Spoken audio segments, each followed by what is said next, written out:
Hi, everyone. This is Amy Poehler. Welcome to another episode of Good Hang. We're going to talk to the great Paul Rudd today. I've known Paul for a million years, and I love him. You love him. America loves him. The world loves him. We're going to talk about some cool stuff today. We're going to talk about how he almost lost the part in Clueless because he had a bad haircut. We're going to talk about how dumb comedy is our favorite kind of comedy, and maybe it's not as dumb as you think. And we're going to get into the absurdity of existence, because that's what we do here. We go deep, and then we get really shallow. And we're also going to talk about his film Friendship with the great Tim Robinson, which is coming out soon, so check it out. And we're going to start this episode the way we always like to, which is a fan or a friend or someone who knows our guest so they can tell me what they think I should ask. We have a very special guest, another member of the Handsome Man Club, and that is John Hamm, who has known Paul Rudd forever, and I believe is calling in from the set of a film right now where he is about to get on a hot air balloon.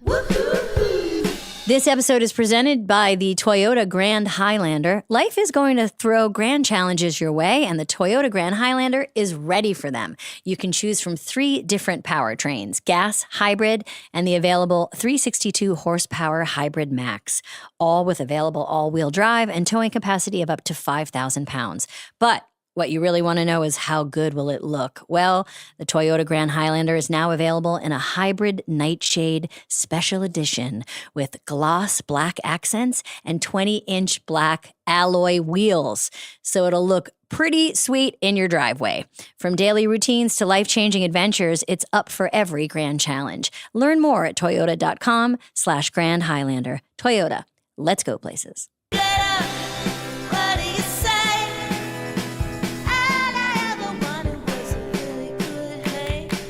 Polarino. Ham! Please explain to me what we're seeing right now. It's a typical day in Hollywood. I'm in a tuxedo at 7 o'clock in the morning with a hot air balloon in the background. I just got off that hot air balloon. So you're telling me you got off a hot air balloon and you got on the phone so you could talk to us on Good Hang? In a tuxedo. Well, I assume you're always wearing a tuxedo. I mean, it kind of feels that way, right? How many tuxedos do you own? You know, when I moved into the house that I live in now, I think I sold or got rid of or donated or something, probably 15 tuxedos, and I probably still have a double-digit amount of tuxedos. None of them fit. Yeah. None of them fit. I was shocked that this one fit. This is one of mine. They said, do you have a tuxedo? The costume designer came over last night. I was like, yeah, just come over to the house and take a look and see whatever tuxedo you want to have. You're like, let's go to my white tuxedo closet. I did that too. So you're wearing your own personal tuxedo? Yes, personal tux. Well, thank you, because I would expect nothing less. How much time do you have? 5 minutes? I have some time. We're turning around. So yeah, we have time. For those that don't know, turning around is a movie term that means shooting the other way from what you just shot. So you have to move all the equipment and everything has to move. That's why all the trucks are moving and all the, let's see if I can put this. There's a hot air balloon. There's a hot air balloon. Listeners, if you're listening, let me just describe that John Hamm is in a beautiful... a video component to this. Because beautiful? There is a video component. He's in a beautiful white tuxedo, and behind him is a hot air balloon that he just got off of. Doesn't this frame look like I'm thinking about a hot air balloon right now? Like... Okay, we're talking to Paul Rudd today. Yes, we do this thing friend of many years. We do this thing where we kind of talk behind their back before we talk about them. We talk to people that know them. Can you tell me where you first met Paul? I first met Paul in St. Louis, Missouri. Paul was roommates and friends with my high school girlfriend's older brother. So this family was dear friends of mine too, and still remain. They were all at my wedding. Like it's a whole thing, the Clark family. So Paul came back with Preston, the older brother, for Thanksgiving or something one weekend, and he looked like Michael Hutchins. He had like long curly hair. It was probably 1990, 89 maybe. And he couldn't have looked any cooler. He had a denim jacket that he had painted or had painted. Someone painted on the back the cover of Duran Duran's Rio. Wow. The Yeah, the Donald woman. Nagel painting, that Incredible. very 80s thing. So he was operating at a much higher level than anybody we had really ever run into at that point in our lives. Was he And older than you at that? Was he old? he's 2 years older than me. So he was a freshman in college when I was a junior in high school. And yeah, that's when I first met Paul. And it was like he was funny and cool and interesting and a college kid. And did you become friends instantly? Like you really connected fast? We definitely connected. I would say that, Paul, that was when Paul and Preston were going to KU, Kansas University. And then when I ended up going to the University of Missouri, I went to visit Paul, who had by this point transferred out of KU and moved to LA and was going to the Academy of Dramatic Arts. And he lived in North Hollywood with Preston and our friend Bo. And I came out for spring break to hang out with them. That's when I really became friends with them because we were hanging out in LA. Thanks. In LA, really just making a scene in 1991, 92. So we would go down to like the 3rd Street Promenade and hang out. Just in jean jackets and Like a bunch of cool guys. Yeah. There was a place called Yankee Doodles that was like a bar that had pool tables. And that was where we went. you were all like auditioning at that point? I was still in college. Paul had just booked a big Nintendo ad, so he was just riding high. And then by the next time when I moved out here after college in 95, he had done Clueless and he was on the way to go do Romeo and Juliet and he was on the way to the stars. So it was crazy. I watched it all happen. He was the first one of us that really got famous. It was very, very cool. What was that like to have I know I remember my first friend who was famous. Like when I moved to New York, Janine Garofalo was my first famous friend. And it was a trip. What was it like? They're operating, again, they're just operating in different circles. And you're like, oh, right. Those are the people that I read about. Because you read about them back then. It was like Premiere Magazine had, a feature on Paul or Entertainment Weekly or something. He was like a big brother. Big brother, for sure. For sure. Even though he stands about a foot shorter than me. Let's be honest. Nobody's taller than you, Ham. Look at you. You literally look like you own this town. John is now walking through the fake town in his tuxedo, getting ready to get back on the hot air balloon. Yes. Here. Wow. You look like a billionaire who's just having like a day out. This is literally, if I was a billionaire, I would take my hot air balloon to work. Okay, so what question do you think I should ask Paul? We're asking people what I should ask him. Because I listened to your guys' thing with the one you guys did with Tina, which I thought was so good. And you guys had such a great rapport. I texted you guys. John's getting in the hot air balloon right now. And we, I loved you and Seth and Drachy and everybody coming at it. I think the question I think you should ask Paul is at what point, I was asking this to Billy Crudup on the set the other day. What point, or has it happened yet in his career or in his life? Has he lost let me know when. Freaking out about being good all the time from an acting standpoint? You know what I mean? I don't have that stress anymore. Yes. What do you think that is? I love what I do and I love doing it. And I know if I don't do a great job, I'll do it again and it'll be good on the second take or whatever. Oh my God, this is so exciting.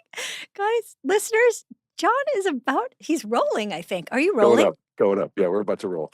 Okay. So that's what I would ask him. Okay, when did he stop freaking out about doing a good job? Like, is he settled in? Maybe he still hasn't. Maybe he still hasn't. And I want to know when did that nickel drop? When you come on, I want to ask you that question. Can you keep your phone on while you go up in the balloon? I can't because I'm on camera. Oh, damn it. Oh, I hate Hollywood. I hate acting. It's so dumb. Okay. I love you so much. Thank you so much for this. Love you, Poehler. Can't wait to see you, buddy. All right, bud. Okay. Talk to you soon. Bye. I don't even know where to start. Paul Rudd is here. So exciting. Rudd, you and I have known each other a very long time. I would say over 25 years now, maybe, Yeah. right? Oh, yeah. Do you remember the Yeah. first time we met? Was it maybe at, I don't know. Is this a test? It's not Yeah. a test. It is a Not test. only is it not a test, but I can't remember anything. Good. Okay. We're perfect. Okay, great. We're right there. I'm terrible. I want to say, was it maybe, it might have been at a UCB show early on, or there was another time I think I was at 10th Street Lounge Ooh, with Janine Garofalo, maybe.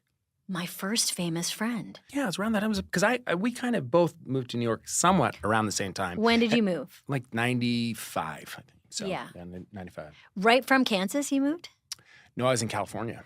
Right. I'd gone to an acting school for a couple of years. What kind of school? The American Academy of Dramatic Arts. It sounds like What do they call it? What's the shortened version of ADA it? ADA. or ADA. ADA. I don't know. There's ADA, Lambda, RADA, Okay. BADA. I went to BADA too. I You went to ADA and I went BADA? to ADA, BADA. Yeah, I couldn't get into KADA. That was the next one. And what did you do there? Did you do like constant plays? So much theater, Amy. So much talking about a lot theater. of Let's have our tea before we talk about listen to theater. the Enjoy Sip. You know, the thing about theater is, The thing is, Pinter said once. I remember Godot. Oh, I remember we were doing Malfi When we're, at the Round Wharf, Bobby and I, and we were in between Guillaume. We were in between matinee and evening performance. And when I was understudying for Danny in the Deep Blue Sea, I remember thinking, Yep. if we could have done Crimes this way, of the heart. Yes, no, absolutely. It's funny you should say that because when Renee Aubergenois and I were doing Mattress Once Upon a, we had this exact same conversation about Mattress. I doing was in Once Upon a Mattress. Tis Pity She's a Whore. I was in Once Upon a Mattress. By the way, I in high just school. buried Tis Pity She's a Whore, which is a real play. What was your high school musical or play? High school musical at South Pacific. And you played? Buzz. Buzz was just created. Is Buzz in was the like, show? I think he's in the show. He's a pilot. I think he maybe had a couple of lines. But I loved dramatic films and dramatic actors, and I thought, this is what you're supposed to do. And so, and then I got to college, and it was like, I'm studying Shakespeare, which I'd never done before, and found that I really liked it. Yeah. And what were you doing to make a living during that time? What was your jobs? So many jobs. Yeah. I was going to school. I would DJ and MC bar mitzvahs and bat mitzvahs. That's right. I did that for a while because I could work on weekends. Right. What was what was the party pumping song? What was the song that would get people on the floor? Well, there CNC Music Factory? Yeah. Oh, sure. I mean, big. That was big. Yeah. There was also the real fun of just a straight up Moni that Billy Idol would do because. Come on, that part. Yeah, it was, Come hey, on. here she comes now, saying Moni. Hey, now get laid, get fucked. And that was I forgot about that. Yeah, Get laid, get and fucked. you would always find like 13-year-olds going. They were like, They're like, finally. I'm going to say this. And then I'd look around and see kind of like the grandparents going like, So then you go to school, you come to New York. I went to this acting school in California, ADA, which is where I met Adam, by the way. That's how we became friends. Tell us how 'Cause you he met was- Adam. so Your Adam- meet cute. So I was probably Adam Scott. Adam Scott. I was probably 21, and Adam was maybe 17 or 18 years old. Maybe I was 22, and he was 18. And there was like a party. The school was only like couple years. It wasn't big, but I do remember the first time I met Adam, and it was somebody was having a party, and we hit it off right away. We talked, and I want to say we talked about REM. And and we became pretty tight, pretty good friends. Not that long after that, he went there after I did, and then we did a play together. Because I graduated from that school and I stayed in California for a few years, and then tried to get a play going that one of the teachers, a woman named Diana Stevenson at that school, she had said, let's do this play about Byron and Shelley called Bloody Poetry. And so it was a small little cast, and Adam and I did it together. You did? Do you Yeah. have any recording of that or anything? It's just I have a recording of the play. Yeah. And it's the two of you playing Byron and Shelley? He played Polidori. He played Buzz. He played Buzz. He was the Buzz in Buzz. in Bloody Poetry. Did you audition for any John Hughes stuff? No, that was a little before your my time. time. Yeah, And I loved it, but I did too. But I auditioned for different things, and I didn't really get them. And then I did audition for Clueless, which was like the John Hughes things. And I went in, I didn't really get it. I was reading that script. I'm like, oh, this is like a bunch of kids, huh? This reminds me a little bit of those movies I grew up watching. And then I got this audition to go in, and I remember there were other characters. I'm like, oh, that's a cool character. I hadn't seen the character like Christian before like this. I liked it. There was a gay character that was not being made fun of, but it's like kind of the coolest character. Well, the bar was so low then. It was like, hey, he's gay and nice. Yeah, and it was just like, oh, wow, this is like, I haven't seen this movie really before. And anyway, so I went in and I asked to audition for all the different parts. And then they said, well, what about read for the part that I wound up playing, which is the Josh character. And so I did it. I didn't really hear anything afterward. And I remember I had long hair. And then a couple weeks later, I wasn't even thinking about it. I just went to I was walking past a barber shop, and I just went in and I said, just buzz my head. I mean, my hair was down about there. Wow. And they went, and they just went with the clippers, everything. I was just like, I just want to cut it all off. And then a week later, I went into a restaurant, and Amy Heckerling, who directed the movie, was eating there. And she looked at me, and she was like, wait a minute. She froze. She goes, what did you do? What did you do to your hair? I was like, I just like shaved, cut it off. She goes, like, it's getting too long. She goes, you auditioned for this part. You were maybe gonna get this part, but you can't cut your. I was like, and I'm like, well, if it's meant to be, it's meant to be. Like I was so stupidly kind of cavalier about it. Yeah. But then I had to do a screen test for Clueless, and they put me in a wig to try and match what my hair used. And there's nothing that feels more manly than when you're trying to get chemistry to get like, sweetheart, don't pull my hair too much. Eventually, like enough time had gone by that anyway, they're like, yeah, this is not going to work.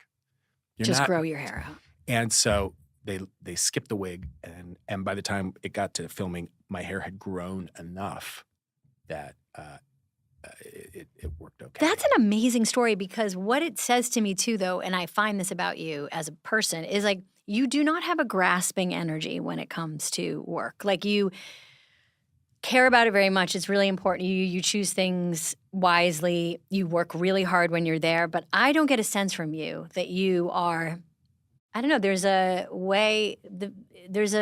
vibe with you and work that feels like a healthy attachment. It doesn't feel like you're, what the kids would say, very thirsty. And therefore, I think people really lean into that and like that. Would you say that's true? In some regard, yeah. I don't feel competitive with other actors. I'm a real big fan of a lot of other actors. I get really excited by people who I like are talented. Yeah. And I don't think this should be torturous. I know this is something you and I both really share, which is this should be fun. It's a really fun job. You respond to comedy in the same way I do, and that it should be a fun experience. Have you had the experience where you're working on something and it's like might be funny, and people say, "Oh, if you find it funny, it's not going to be funny," and it's supposed to be torturous, otherwise it won't work. If it looks like if you think it's a blast, it's not going to translate. And I think I couldn't disagree with that more. Agree. What do you do when you're on a project and someone's either like, what's your conflict style? Because, like, do you get quiet when you're mad? Do you yell? I certainly have yelled. My God. Ow, stop. Okay, you've yelled. And don't you dare say anything like that to me Okay. ever again. Okay. Ever. Okay. God. Are we done with this? So my conflict style is probably different depending on who I have a conflict with. Yeah, right. And more often than not, I'll check out. That's what I was going to say. Like, I was going to say, go to sleep, maybe. Yeah, I'll just be like, like, I'm so tired. this is going to be over soon. Mm-hmm. If I just get in this bed and just go to sleep. I'm just going to try and I got to ride this out. I can't go anywhere. I got to do this. I Get can't in one of those pods and just deep freeze myself till this gets fixed. That's exactly right. Yeah. Deprivation, sensory deprivation tank. Okay, I do want to ask you about our working together because Okay. we did it quite a bit. Yeah. We've worked together quite a bit. We've been so lucky to work together on so many things. And we worked on one of the most fun movies, Wet Hot American Summer. And I Yeah. think it was fun for a million reasons. It was fun because we were all in our 30s and we were at a summer camp. It was fun because a lot of us were, myself included, were like in the beginnings of things. Yeah, we were all kind of starting off. We were. And we had great leaders in Michael Showalter and David Wayne who were kind of like goofing around and setting the tone, but also serious writers and filmmakers. We also met a bunch of lifelong friends on that movie. Mm-hmm. And it felt very, pre 9/11, frankly. It was like before those times. It Yeah. just felt like of another era. Yeah. And It was like I don't even remember having cell phones. there were no cell phones. Yeah. There was a payphone Yes. and everybody would call yes, home up front. Yeah. to their, That's right. significant others and be like, yeah, I guess I'm up here for another 3 weeks. I know, they changed the schedule. Yeah. Yeah. Do you remember we had to leave for a week in the middle of shooting? Because there was an actual camp. No, because somebody had rented it out for a bar mitzvah. And we all left for a week and then had to come back. That's right. I forgot about that. Yeah. Now, it's kind of legendary. People know that it rained The whole time. 25 of the 28 days or whatever the shoot was. Mm. And we had to pretend it was sunny. Yeah. And it was freezing cold. Freezing. What do you remember about staying warm or the weather when we were shooting Wet Hot? I remember in those brief moments when it was sunny, we all were like, oh my God. It was like, what can we film? What can we do? Yeah. But, I remember the opening scene that we did when we were all around the campfire when they're playing Jane. Yeah. That it had been pouring and it was like we're sitting, it was like soaking wet everywhere. Freezing. And freezing. It was all freezing. Yeah. It was freezing all the time. Mm-hmm. I remember the kind of the clothes we were wearing at the time. I remember being really grateful, and this isn't the first time that I'm grateful that like I didn't have to wear, like Liz Banks was kind of playing like the girl who was a little bit more free, let's put Right. it that way. And she had to wear like bikini tops and stuff. And I remember many times in my life I had this feeling where I'd be like, I'm so happy that I get to wear like a members only jacket. I'm so cold. Yeah. Whereas now I run very hot. But back then I was so cold. I mean, and I remember being really grateful that I remember her having to dance and it being really cold. Yeah. Yeah. And I remember going to Salvation Army. Do you remember that? Mm-hmm. We would all head out to Salvation Army. Yep. Because the thing that people didn't know is we worked very little. Yeah. They're really and whoever wasn't filming Right. because there was a 30-minute drive to Target in the main part I don't of even town. think it was Target. I think it was It just might have like been a Walmart. It was Walmart. Yeah. It might have been pre-Target. Yeah. And whoever wasn't filming had to go buy the beer. Yes, for the night. And we were all wearing like kind of, Wellingtons and then we would all just hang out and drink beer and Craig every play night. guitar. They have guitars and play music really loud, really late. Do you remember David Hyde Pierce Yes. coming out to tell us can you be a little quieter? Yeah. It was his first. He showed up. We were all like dumb kids, Yeah. just wanted to have a blast. But And a reminder, we were not kids. We were in our 30s. Or you were maybe- late 20s. I think I was late 30. 20s, Yeah, yeah. you were late 20s. I was Yeah. 30. And then, and David Hyde Pierce showed up. He was coming in later, but he was also except for Janine, the only one that anyone would really know. Totally, he was famous, And and we didn't. were psyched. And we were all like, "What is this guy gonna think?" And we all slept in those kinds of like in the infirmary. Everyone had these little kind of their own little rooms and cots or whatever it is, and then the main infirmary where we would hang out as a group every night till like 1 and 2 in the morning, playing music really loud, was the main part. Mhm. And I remember it was his first night. None of us knew him. And it was like 1 in the morning, and it's so loud. He's filming the next morning, and he's been in his room. And he probably is rehearsing. He's where knowing doing his everything. lines. He's a professional. He's a professional. And I remember he came out and then stopped in the doorway, and it was like, the needle on the record, stop. Everyone got quiet, and we all looked, and Ken Marino just goes, "Oh, great, it's Frasier." Do you remember that?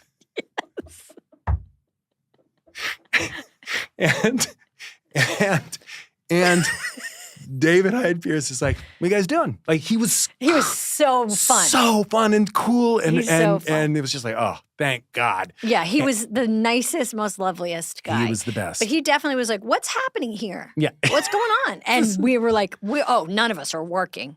None of us. We don't have anything to shoot tomorrow. Nope.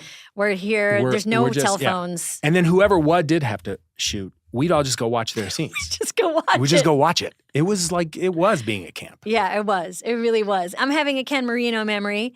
He was watching he was watching ER on a little like there used to be these TVs you could hang around your neck. Do you remember these? It was almost like a portable TV, Right. but it almost looked like a monitor, like what like Flava Flav would wear, like a big giant clock, but it's a TV and you have the strap around your neck. That is my memory. And again, I don't remember things well. But he was watching on a small TV and he came running through the hallway saying, "She went back to Clooney." It was the big moment where, do you remember this? Where Julianne Margulies' Nurse Hathaway, Carol Hathaway, went back to Clooney, like, met him at his boat. Spoiler alert. Met him at his boat in Seattle. And he came running with like tears streaming down his face saying she went back to Clooney. And we were all like, we really did live together for many weeks. Yeah. It probably was only like 3 weeks. I think it might have been more like 5 or 6. I mean, it's ridiculous for how little with the we week worked. that we had off for the bar mitzvah included. I think that's yeah. Yeah, and that was Bradley Cooper's first movie. Mm-hmm. I think was it Banks? Might have been Banks. Maybe, yeah.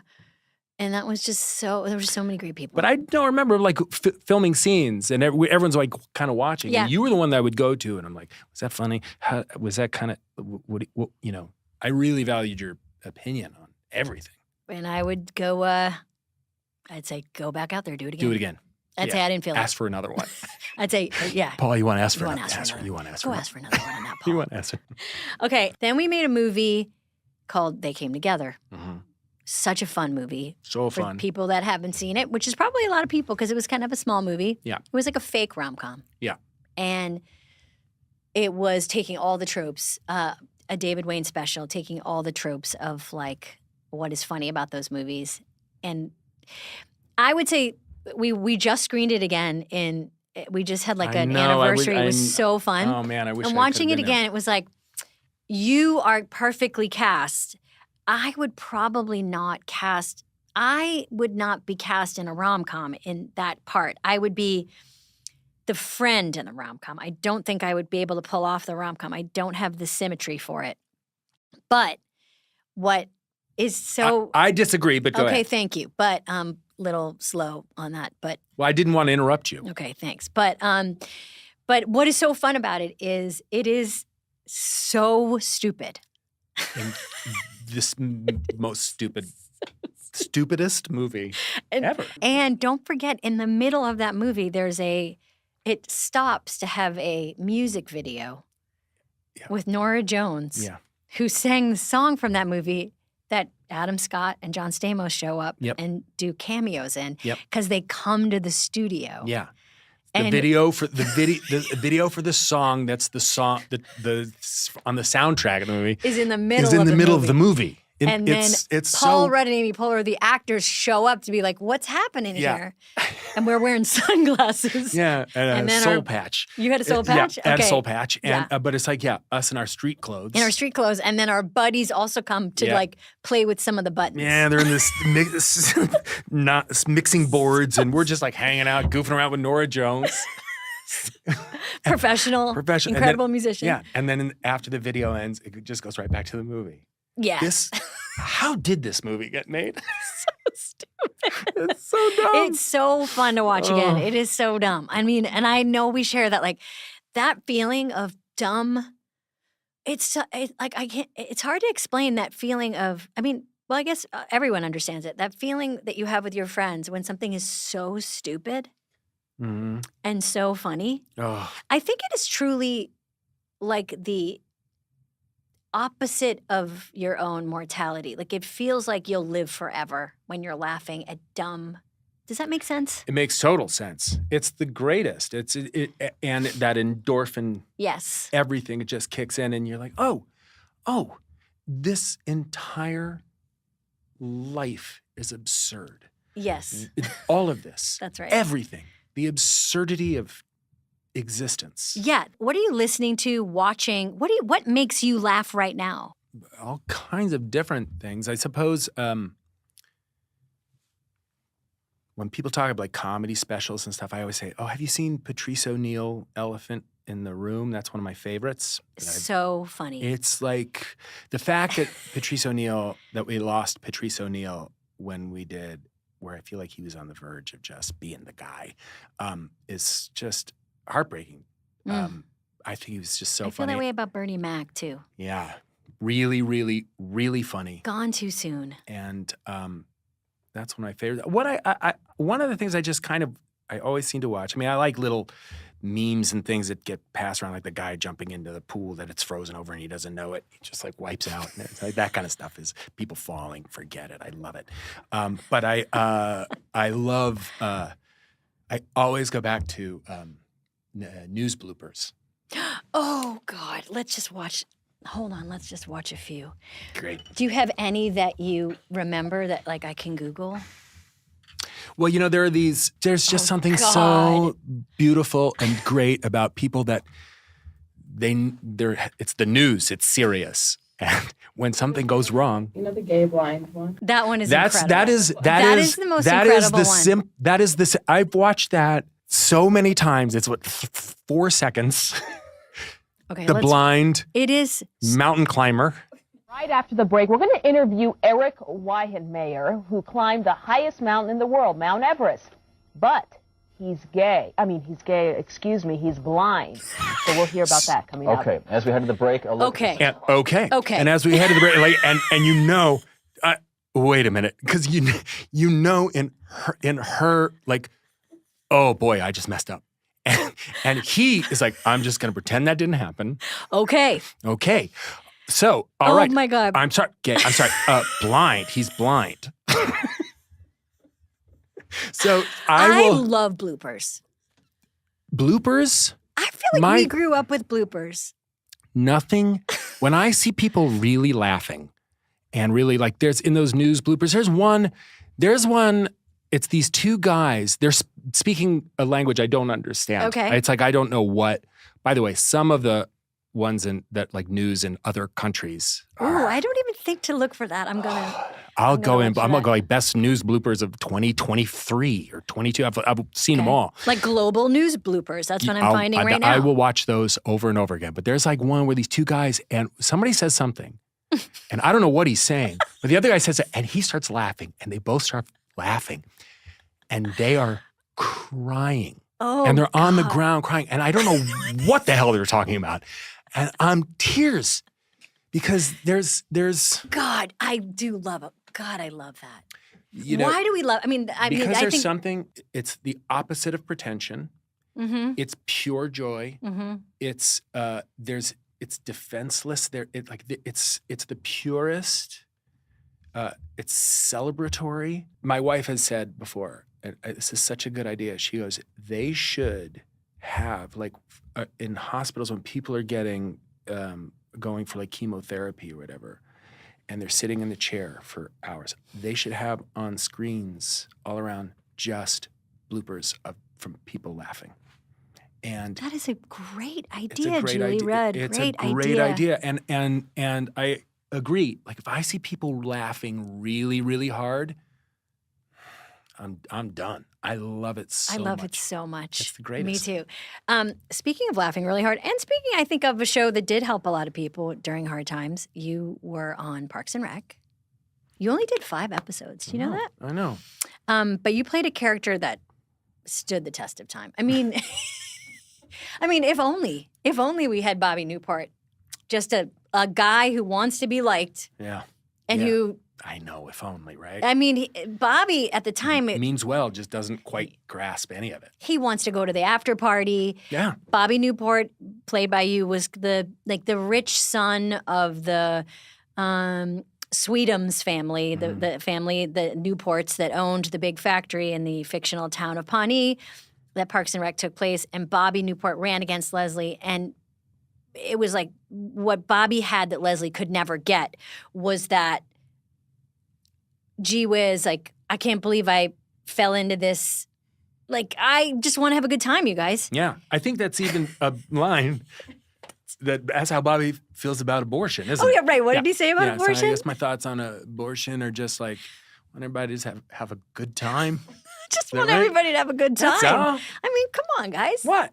And Bobby kept getting flustered by Leslie wanting it because he wants it. Like, there's that great scene where he's like, can you just drop out of the race because I want it? Yeah. Yeah. 'Cause I want it. I want it. Come on. Please, you could do it. Just do it. Come on. And people are like, I don't know, I love the guy. He's great. And he doesn't seem to Moron. want it. Yeah, and he doesn't know anything, but that Wouldn't neither know do I. That's, Leslie Knope is capable and great for that job. Bobby Newport is not. No, and Bobby was thinking like, maybe I'll just get it. And then Leslie, you can do it. Yeah. How about that? That's a good compromise. What are your memories of doing that character? It was such a funny character. You were so great. Thank you, Amy. My memories of that were, I can't believe I get to work with my favorite people in the world. You and Adam and Catherine I and know. Rashida. And like, it was like, this is the dream. I mean, this is I remember when you were talking to Tina on the very first episode you did where you were saying you feel like the great thing that can happen if you are able to sustain enough of a career that you can get to a point where you work with your friends or you get to work Yeah. with people you really like. Because it's not work. It's just the best. And I mean, it was such a fun character, obviously, and the show is so great and you're so great in it.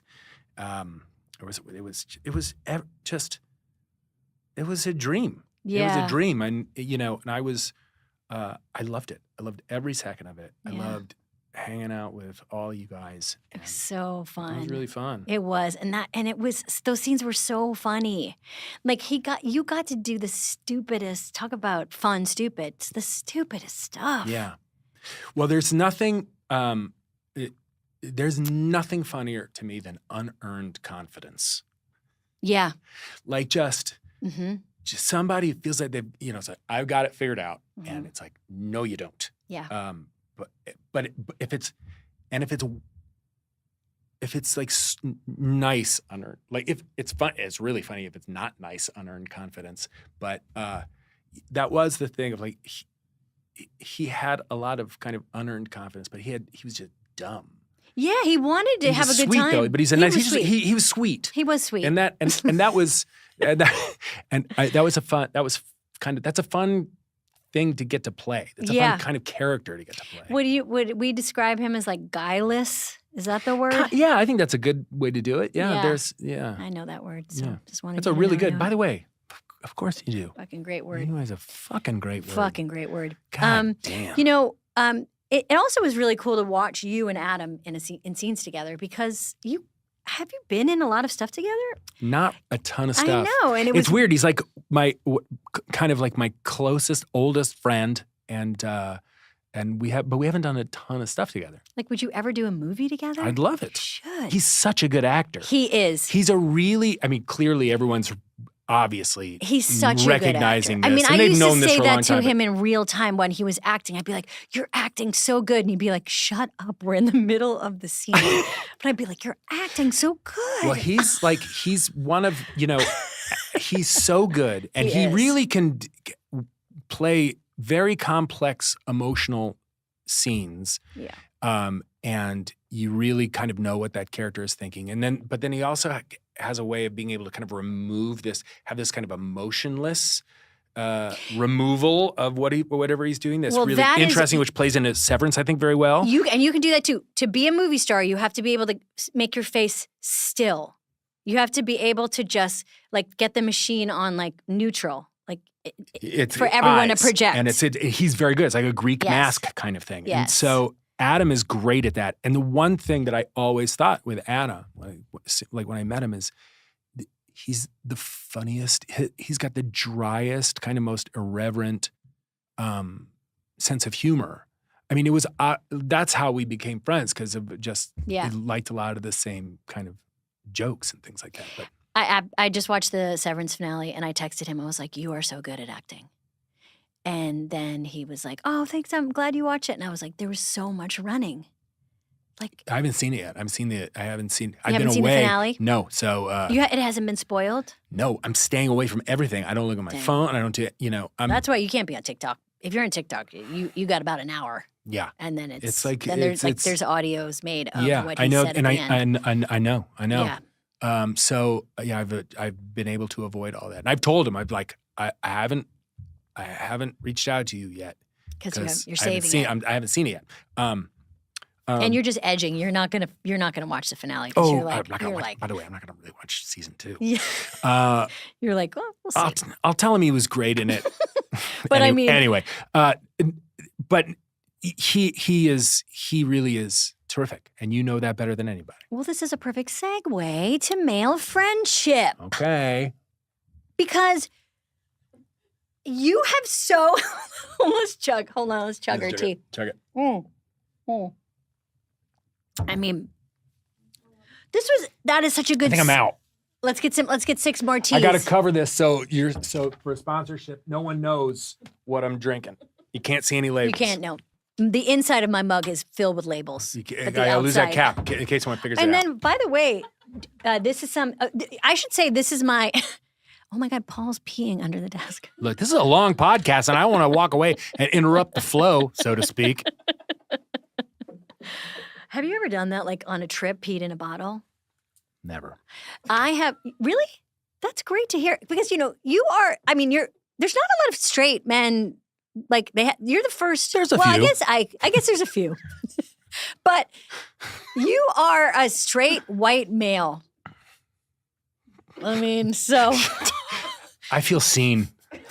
how's that going for you? Because it's not Well, easy out there. I mean, by the way, Straight white male in his 50s. I mean, now's our time. but you guys get to pee in bottles. Yeah, on the road. That is true. It is one of the good things. You do. You get to pee These in bottles. days, You get yeah. to do a lot of Yeah, pee in a bottle. Like straight white men get to pee in bottles. And up until just 5 minutes ago, that was okay. And now people are like, maybe don't throw your pee bottles out on the street. And straight white males are like, fine, whatever. whatever. Howard Hughes did it.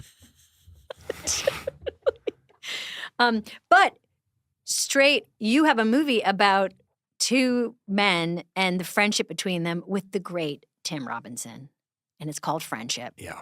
And I got to watch it. You did? Yes, I watched a screener. I'm trying to do my homework as a podcast person. God, you're good. And it's Wow. so tiring. Oh, movies are so long. They're like 2 hours long. Yeah. By the way, everything's so long, long. and having to do it's even if it's like something you're interested in with people you know, or like it's all work. Yeah. But I did really want to watch the movie, I have to say, because I love you. I loved him. I loved Tim is something and Andy else. DeYoung is awesome. Isn't he great? He's great, Yep. and the director and writer. And It is a movie. It is such a good movie about the loneliness epidemic of men and the attempt at making a friend, and then like what goes wrong. Right. Like how, I mean, it's about missing. I mean, it's Tim at his Timmest, which is like he's missing the clues and he's getting them wrong. I know. And you play this really, really funny, like he's kind of a tender-hearted nerd. He's not as cool as you think he is as you learn to the movie. Not at all. Okay, friendship though. You've done a couple movies about that. Yeah.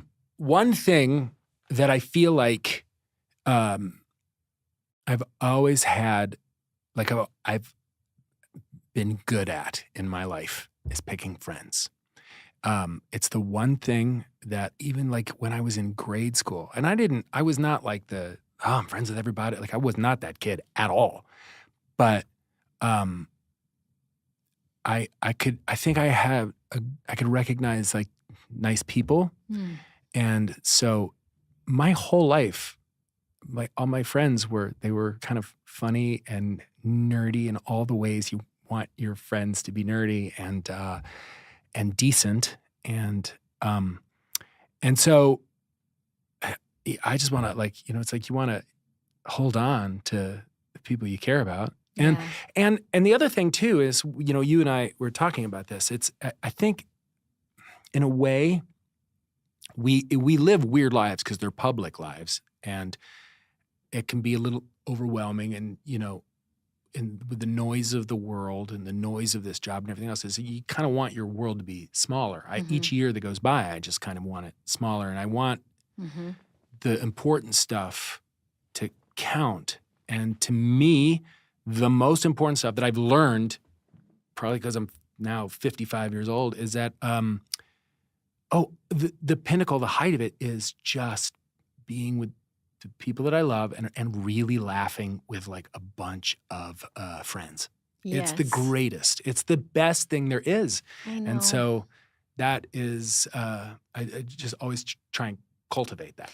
Well, we tried to cultivate it by talking to your friend John Hamm today.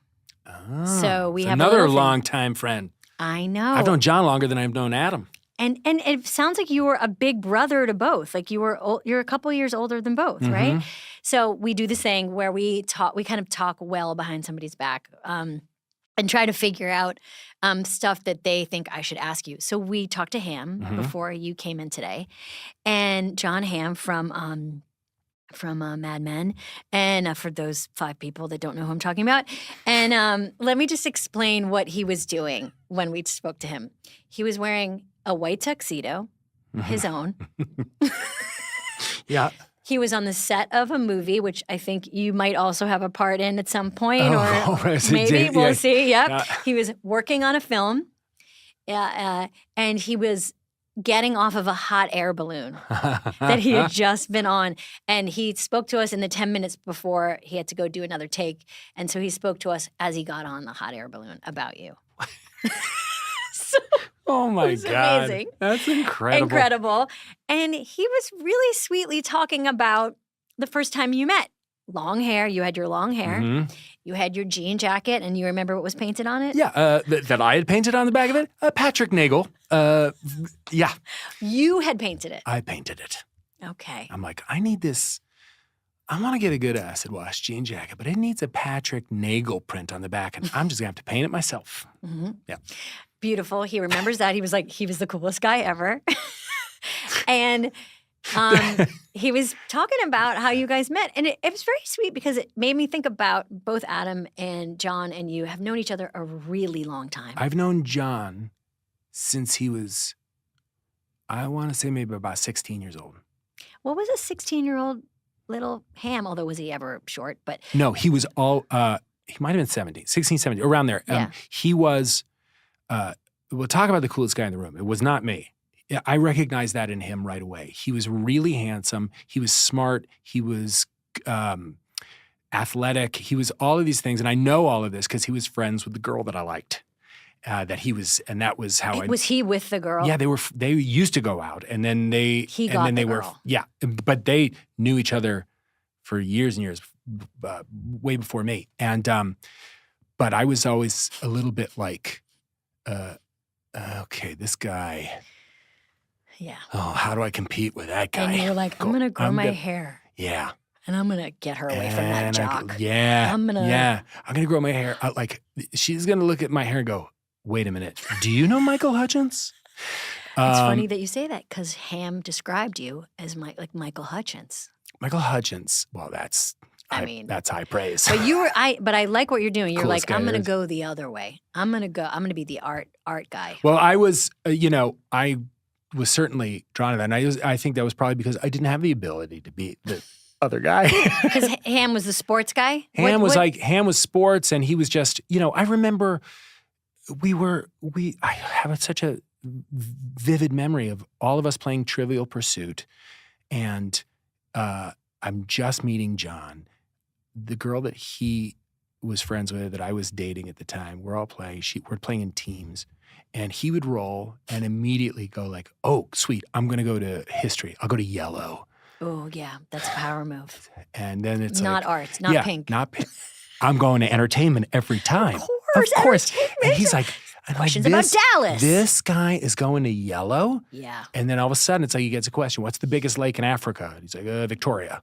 Yeah, that's a pie. That's a pie piece. And I'm sitting there going. Mm-hmm. Then he goes over to green like a real asshole. Yeah. He's like, Give me me all science the science and nature. Are you? Are you going to be that guy?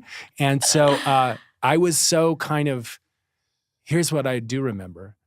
After that game, I'm like, I should probably read some atlases. And I read an atlas to know about the world, to know where countries are. Yeah, because this younger guy, who is clearly superior, and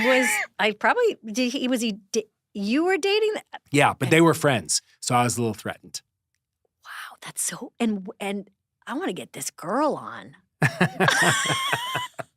Oh well, we eventually became obviously, after a while, and it's a longer story, but we did become really, really tight. Yeah. And really good friends. Yeah. And it's great. And we've been really great friends since. I know, you all are. One of the things that really makes me laugh, what makes me laugh, and I have told this story, and I have nothing to do with this story, but it's when you got the news about your doctor. I know. And he was hosting SNL. The best. It's so smart. And will you tell yes, it? I mean, I think he has also told it a lot too. So but John Hamm was the host, and you hosted like 2 weeks after, right? Yeah, right? It was not that long afterward. Yeah. That was the first time. 2008. I was pregnant with my son Archie. Hamm was the host. I was supposed to deliver the baby on Sunday, so I thought I was going to do the show on Saturday and then deliver the baby the next day. Wow. True psycho. I just thought well, this makes sense, and I'll have the baby on Sunday. And I learned my first of many lessons of your kids are on their own schedule and they don't work with you. Mm-hmm. But we rehearsed all day on Friday. I was in 9 sketches or something that week. 6 days before I had done the Palin rap, I was still feeling pretty good.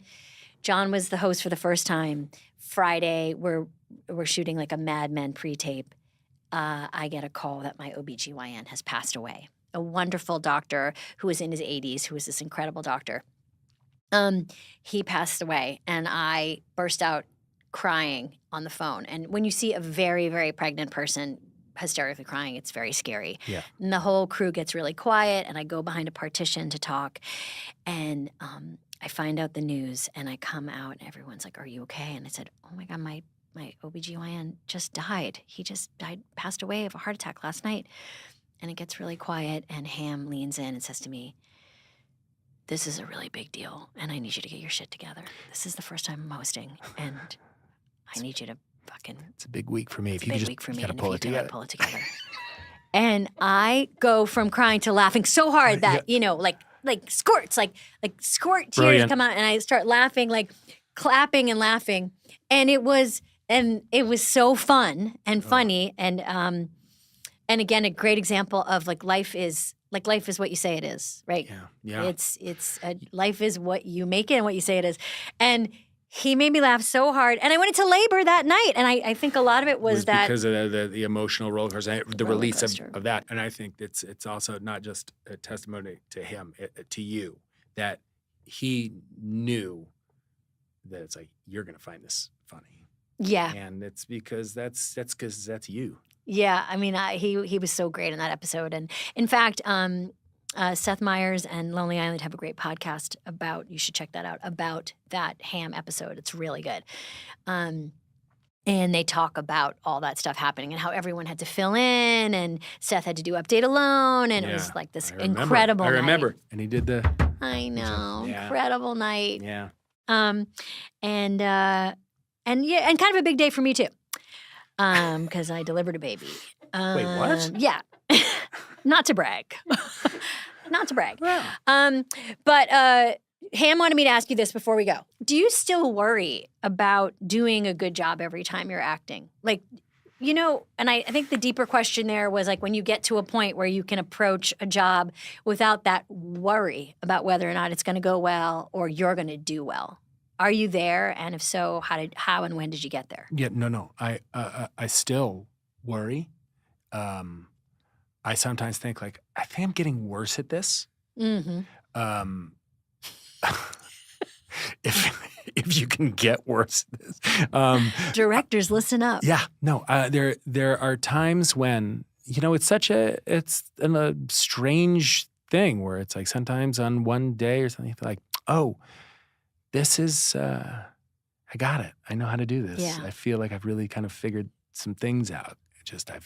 I've got at this point, way more than 10,000 hours in. And then other times you're like, wow, I can't do this. I don't know how to do this. And it's the mystery of it is a little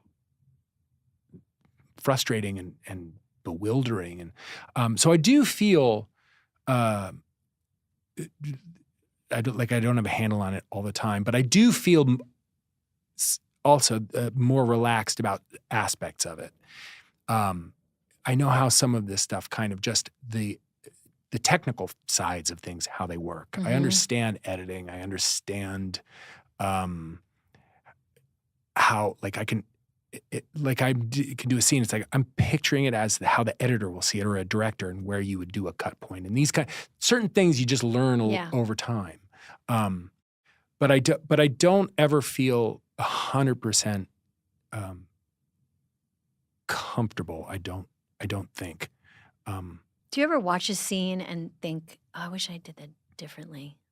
Oh yeah. Certainly. And you anything have that come to thing on mind? the drive home. You're like, oh, why didn't I, I know. say that? Or I have a scene in Wet Hot that makes me think of that. Is when the scene where we're like out in the town. mm-hmm. I remember like we're all supposed to be like, it's that joke that we go out in the town for the one hour. day, Yeah, for the yeah. hour, for Right, the right. hour. That's right. We go out for the hour and then we all turn into, drug addicts basically. By the end, we're in a You're flop sitting house. next to the crackhead. And Yep. And we're smoking crack at the end of the hour. And I sometimes, especially early on, and maybe still, there's just times when I went pretty big. And, I think back and I just think like, oh, I should have just like dialed things down a little bit. I made some choices. Sometimes they worked, but sometimes it would have been maybe. That's one scene that I look at, I'm like, I wish I had just gone a little smaller, and I think it would have been funnier. Is there anything that comes to mind that you... Yes, here's what I would say to that, though. I think you're wrong. And what are you going to say? I'm right?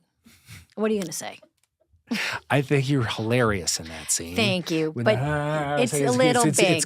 But it's a little big. I sometimes think, people say less is more. Sometimes more is more. And it doesn't, you go big if it's like coming from a real place. I think you were hilarious in that Please stop sequence. yelling at me. And don't you ever look at me. Okay. Amy, look at me. I am. I don't want to. I'm looking at you. Okay, you're not looking at me. You're looking at the table. I'm looking at you. You're Fine. not. this eye is kind of looking at me, and that eye is looking at the Paul, fake sometimes food. I think I go too big. oh. I'm worried. That is, I'm worried about that it. is such a good. God, you still surprise me. I don't think I've seen you do that. It's like that. Just the weird. Or you just look right it's over like this. some. It's like doing that weird thing. It's like there's no real. There's nothing particularly like specific about it. It's just like something's off, but you don't really know. I don't know what you're talking about. It's like like that is you've clearly like you need corrective lenses, but you're not wearing them. Just when I get tired, my eye gets a little. It gets is a my- little is wonky. my You eye- got a little wonky eye. And you look like I just have a thing with my lips. you got a little surgery. You just got a. It's not Paul. that I got a little surgery. It's maybe that I need a little surgery. I love you, Paul. Thank you for Love you, doing Amy. this so much. It means so much. Thank you for doing it. Oh my God. I'm so Thank you, happy friend. to do it. I You're great at check it. out Friendship It's coming awesome. out in theaters. No, there's no Yeah. theaters. No, Oh, theaters. It's theaters. Well, yeah, but Oh my God, the shock. They yay! still exist. I don't know if people go. No, they don't go. I'll tell you though. No. They should go for you look, you know me. Why do and I want to go in hate my living room and my couch? I don't promote anything. It's the lamest thing ever.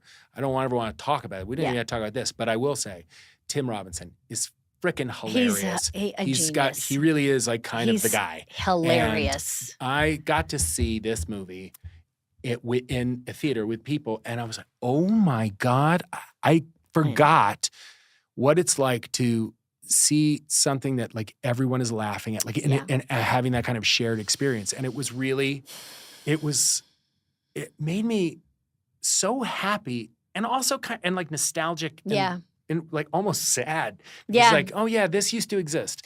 Remember, like, I still love this too when you watch previews.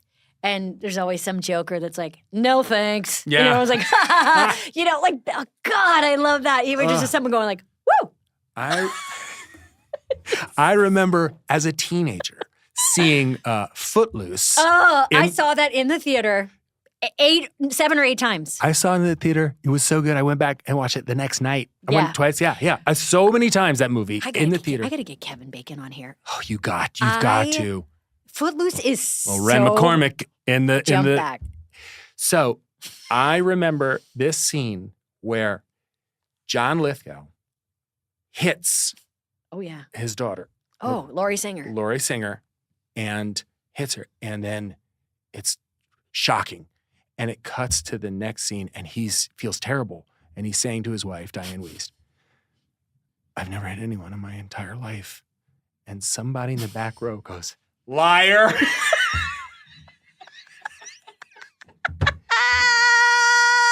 And the entire theater lost their shit. And I was crying. Like, that's the funniest thing. Liar.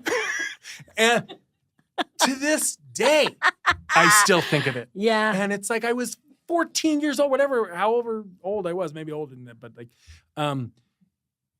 you don't get that at home on your couch. You don't get it at home. You don't get it on. That's what Paul and I want to encourage people to shout out at the movie theater. That's right. That's what Say it's there for. whatever you want. You know what? Yeah. The fabric of society That's is exactly right. fraying. Just say whatever you want. And look, if Do you whatever can't you think, want. if you're in the movie theater with people and you can't think of something to say, just get on your phone, Google some things. Totally. Scroll. Or put your flashlight on. Yep. And try to find somebody else who's enjoying the movie. Go like, hey, what should we yell out? Yes. Or if you really like something, run up to the front. Yes. And stand in front of the screen and go, I really like this. How about this? What do you guys think? Anything to get you there. Yeah. Oh my God. Okay. I can't wait to go to the movies. All right. Love you, Paul. Love you, You're Amy. the best. Thank you for doing this.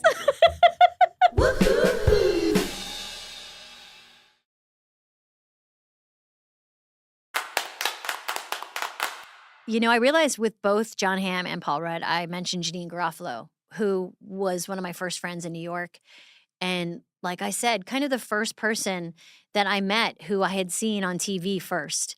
And, I just want to remind everybody to take a listen and a watch. Janine has done so much great comedy and remains such a sharp and funny, deeply interesting, curious person who's, still performing and still, she's just like a Gen X legend, Janine. We used to care about selling out, and she never did. And Janine was always so kind and so helpful to a lot of young comedians and actors and people, myself included. She was instrumental for a lot of us in, feeling cool and feeling like we were part of a club. So watch Truth About Cats and Dogs, watch Romy and Michelle, Reality Bites, watch The Larry Sanders Show. Janine is just consistently good and such a good actor and so funny. And I'm just feeling nostalgic for our times together, and maybe hope she wants to come here and talk to me. So thank you for listening to another episode, and we will see you soon. You've been listening to Good Hang. The executive producers for this show are Bill Simmons, Jenna Weiss-Berman, and me, Amy Poehler. The show is produced by The Ringer and Paperkite. For The Ringer, production by Jack Wilson, Kat Spillane, Kaya McMullen, and Alea Zanaris. For Paperkite, production by Sam Green, Joel Lovell, and Jenna Weiss-Berman. Original music by Amy Miles.